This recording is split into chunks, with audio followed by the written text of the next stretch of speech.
ನಮ್ಮ ಅಪ್ಪನ ಕಿಟ್ಕೊಂಡು ಹೋಗ್ತಾ ಇದ್ದೀರಾ? ನಿಮ್ಮಪ್ಪ ಉಂಡಿಲ್ ಕಳ್ತನ ಮಾಡವನೆ. ನಿಮ್ಮಮ್ಮನೆ ಕಂಪ್ಲೇಂಟ್ ಕೊಟ್ಟಿರೋದು. ಜೈಲ್ಗೆ ಹಾಕ ಕರ್ಕೊಂಡು ಹೋಯ್ತಾ ಇದೀವಿ. ಹೋಗು ನಿಮ್ಮಮ್ಮನ್ ಕೇಳು. ಪಪ್ಪ ಬಾಯ್ ಮಗನೆ. ಮಮ್ಮಿ ಅಪ್ಪನ್ ಬಿಡ ಕೇಳು. ಹೋಗೋ ಓದ್ಕೋಗೋ. ಅಪ್ಪ ನಿಲ್ಲು. ಅಪ್ಪ ರಾಜಾ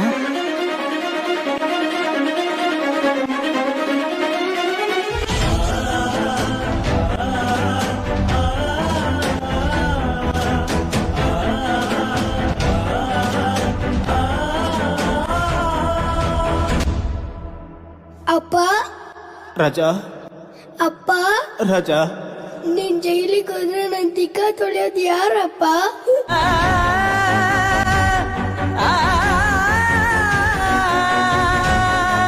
ನಮ್ ಕೆಲಸ ಹೋದ್ರೂ ಪರವಾಗಿಲ್ಲ, ಈ ಅಪ್ಪ ಮಗನ ಮಾತ್ರ ದೂರ ಮಾಡ್ಬಾರ್ದು. ಅಪ್ಪ ರಾಜಾ